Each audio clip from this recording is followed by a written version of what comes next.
생생하게 상생하며 YTN 라디오 생생경제. 안녕하세요. YTN 라디오 생생경제 김혜민입니다. 경상수지, 상품과 서비스 등 모든 교역 결과를 종합한 수치로 신용등급 같은 대외 건전성의 기준이 되는 지표인데요. 이 경상수지가 한 달 전에는 적자였는데 지난 5월 경상수지가 49억 5천만 달러로 흑자 전환됐습니다. 흑자긴 하지만 1년 전과 비교하면 흑자 폭이 40% 넘게 줄어서 사실 마음껏 웃을 수 있는 상황은 아닙니다. 반대로 폭이 줄어서 그나마 다행인 경우도 있었습니다. 바로 큰손 장영자 씨의 사기인데요. 장 씨는 1983년 7천억 원대의 어음 사기로 15년을 선고받았고요. 이후 140억대 차용 사기, 국권화폐 사기로 2번 더 실형을 선고받았습니다. 그리고 이번에는 5억 원 사기로 오늘 징역 4년을 선고받았습니다. 우리 경제의 흑자폭은 좀 넓어지고 이런 사기폭은 좁아져서 아주 줄어들었으면 좋겠습니다. 2019년 7월 4일 YTN 라디오 생생경제 지금 시작합니다.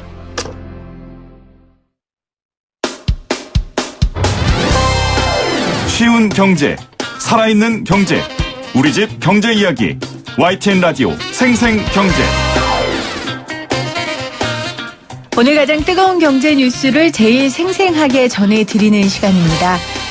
미중 무역 전쟁에 미치는 걱정만 했었는데요. 이렇게 일본과 우리가 전면전을 벌이게 될 줄은 몰랐습니다. 오늘부터 일본 정부가 반도체 소재 세계 품목 등에 대한 규제를 시작했죠. SNS에서는 일본 물건 불매 운동, 또 일본 여행 가지 말자라는 캠페인이 벌어지고 있습니다. 국민들의 분노가 오늘 더위만큼 높아지고 있습니다. 반면에 일본에서는 또 반한 감정이 커졌다고 해요. 일본 현지 분위기, 그리고 어떻게 하면 이 문제를 좀 풀어갈 수 있을지 한신대 일본학과 하종문 교수 전화 연결돼 있습니다. 교수님 안녕하세요. 네, 안녕하세요. 네, 지금 일본에 계신다고요? 예, 그렇습니다. 일본 어디 계세요? 교토 밑에 나라현이라는 곳이 있거든요. 네네.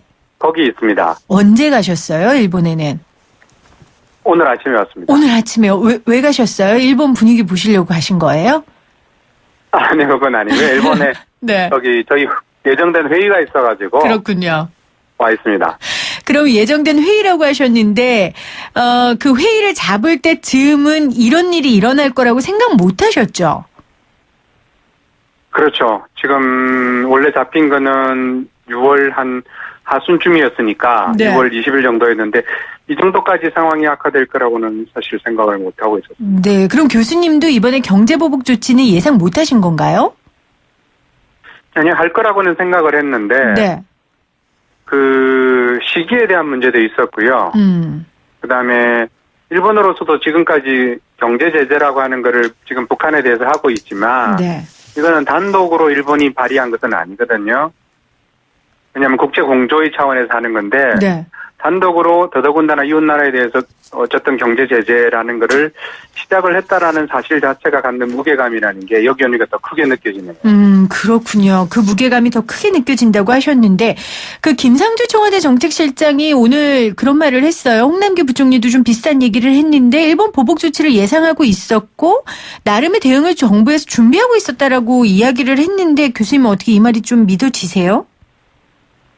예, 그 부분은 왜냐하면 저 같은 그냥 인간의 연구자 뒤에도 어쨌든 이 여러 가지 대응 시나리오를 준비하고 있고 당연히 경제 제재를 일본이 언급을 했었기 때문에 네. 준비를 안 한다 그러면 국민의 세금을 받는 정부가 아닌 거죠. 네. 전문가들이나 정부에서는 이런 일본 내 보복 조치가 있을 거라고 생각은 했지만 아까 교수님 말씀하신 것처럼 이렇게 전면전일 줄은 몰랐다라는 말씀이신 거죠? 네, 전면전이라는 부분도 있고요. 네. 그다음 이 문제를 실제로 당연히 한다고 생각하고 준비는 해왔지만, 근데 그 현실로 닥쳤을 때의 무게감이라고 제가 말씀을 드려야 될 것 같은데, 네. 일본으로서도 지금까지 가지 않은 길이라는 측면이 크고요. 그러니까 그런 면에서는 양국이 새로운 한일 관계를 어쨌든 만들어야 되는 시점까지 왔구나. 제가 결론처럼 말씀드립니다만 그런 생각이 드는 거죠. 네.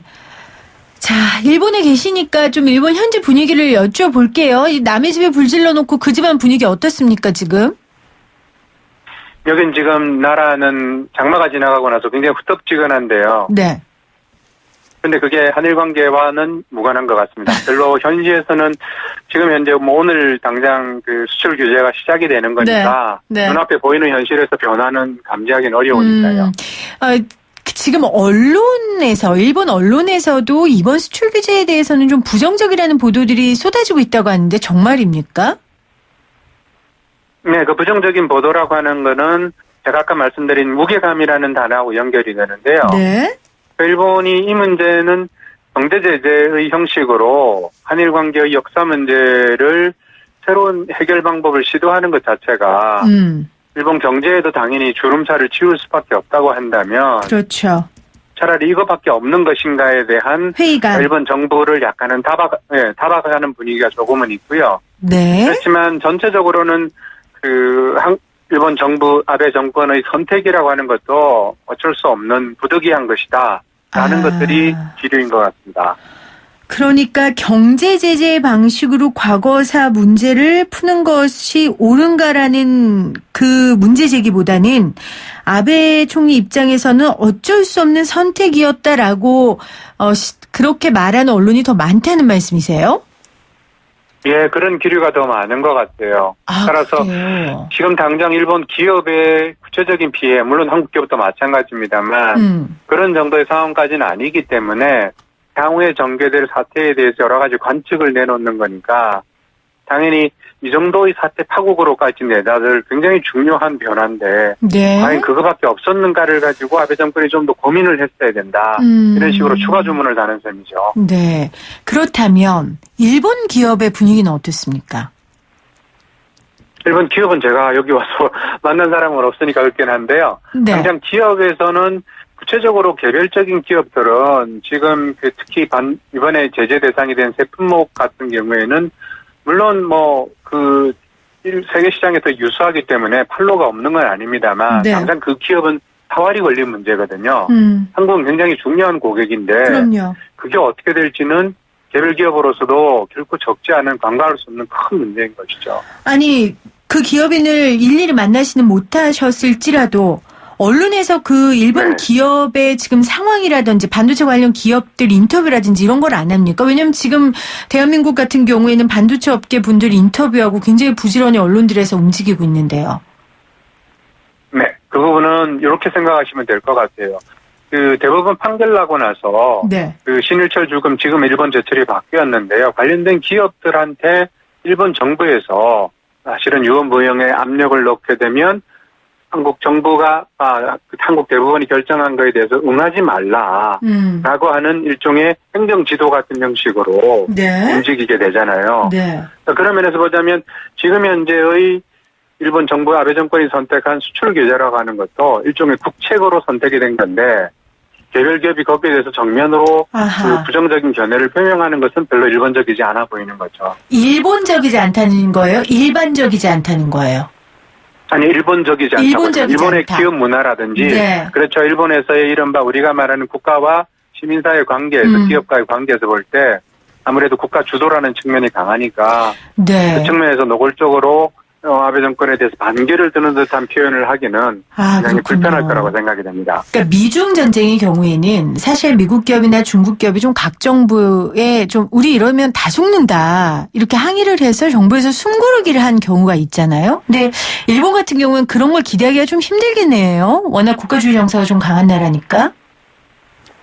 그런 것도 있고요. 그다음에 지금 이 문제는 아직까지는 수출 규제라는 차원이기 때문에 수출을 하지 않는다라는 게 아니고 일종의 그 정부가 하는 그 물품의 수출에 관한 행정적인 절차에 대해 한국을 배려하지 않겠다라고 하는 일종의 이제 사무적인 처리의 절차니까 다만 기업들도 숨죽이고 비추를 주목하고 있다 이렇게 보는 게 맞겠습니다. 네, 그러니까 일본 입장에서는 당장 피해를 입을 건 없기 때문에 일본 기업 입장에서는요. 지금 숨 죽이면서 그렇죠. 정부의 다음 대응을 지금 살펴보고 있다라는 말씀이신데 교수님 일본어과 교수시니까 좀 속 시원하게 그 분석을 좀 해주세요. 이거 진짜로 강제징용 피해자 배상 판결에 대한 하나의 반발이고 복수인 거죠? 그냥 단순하게 저희가 그렇게 받아들이면 되는 걸까요?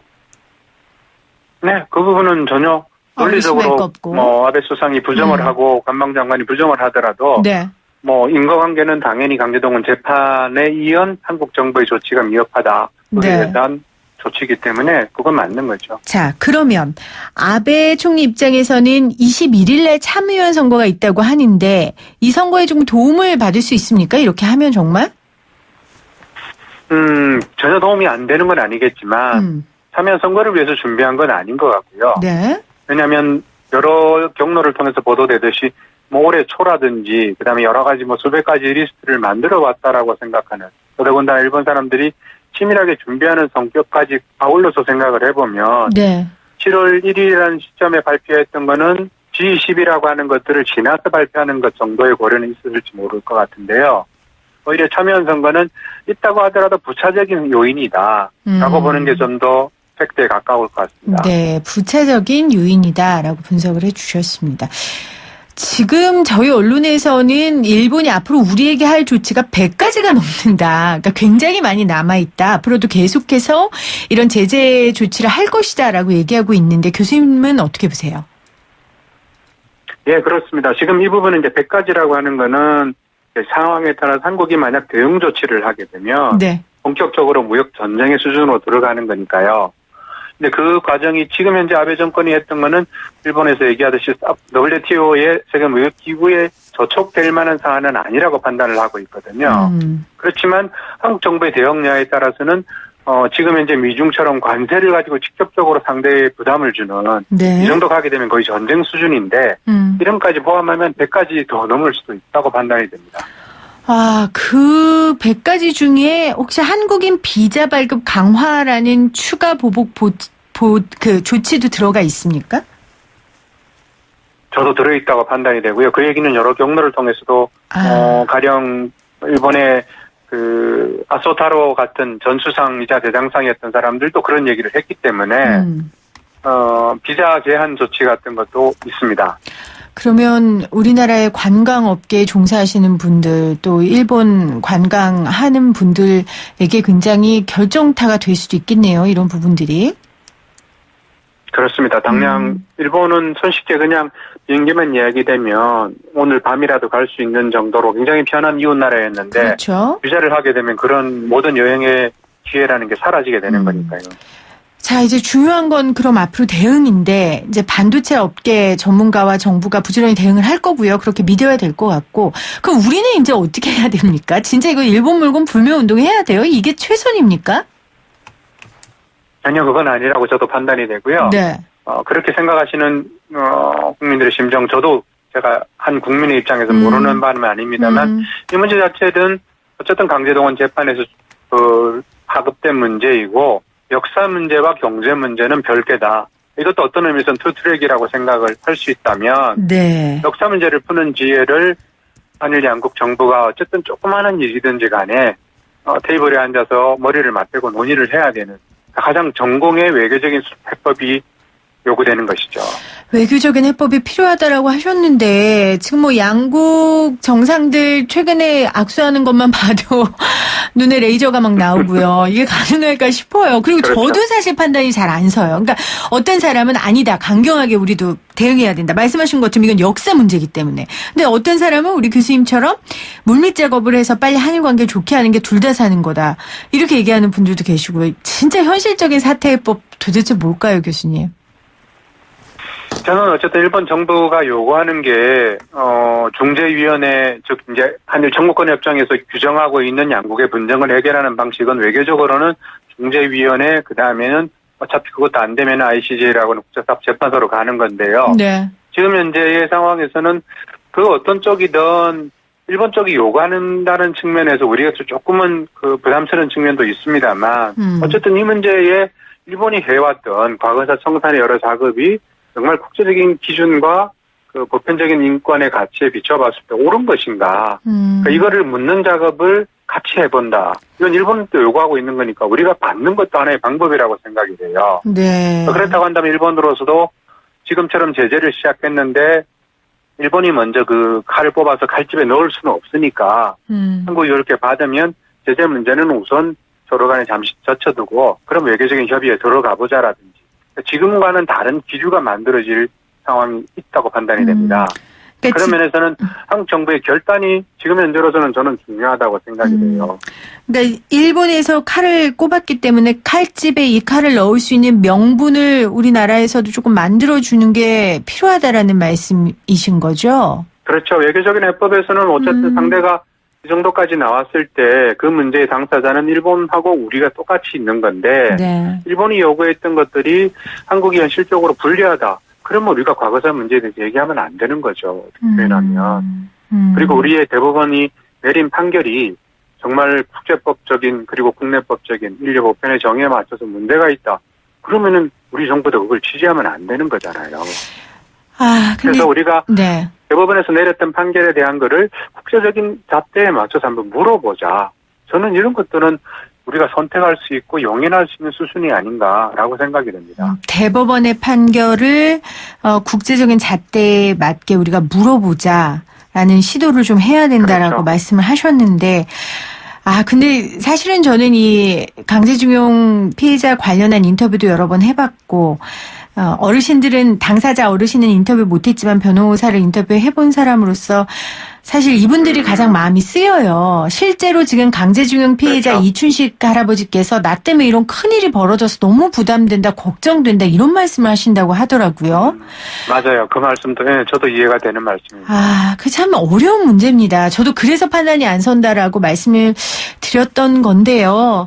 참 정부의 지혜 그리고 국민들의 좀 지혜가 필요할 것 같습니다. 정부에서는 일단 보복 맞대응은 좀 자제하자라는 걸로 기류가 잡힌 것 같아요. 이거는 다른 방향이라고 생각하시는 거죠, 교수님? 예, 그렇습니다. 지금 사실 일본이 이렇게 나온 거에 대해서 우리가 맞대응을 한다라는 것 자체는 물론 국민 감정으로서도 충분히 네. 이해가 안 가는 바는 아닙니다만 적어도 문제를 풀려는 의지가 누구한테 있는 거냐. 네. 즉 그런 면에서의 성숙함을 보여주는 게 한국 정부가 훨씬 장기적으로 유리하다고 판단이 됩니다. 네. 오늘 일본 현지 분위기 또 일본 불매 운동만이 정말 답인지 한신대 일본학과 하종문 교수님 지금 일본에 계신데 현지 연결해서 들어보고 있는데요. 제가 교수님하고 인터뷰한다니까 제 친구가 사실 일본 여행을 계획하고 있어요. 일본 가야 되냐고. 네. 일본 간다고 얘기했더니 주변에서 다 이렇게 이상한 눈으로 본다고 하는데 가도 됩니까?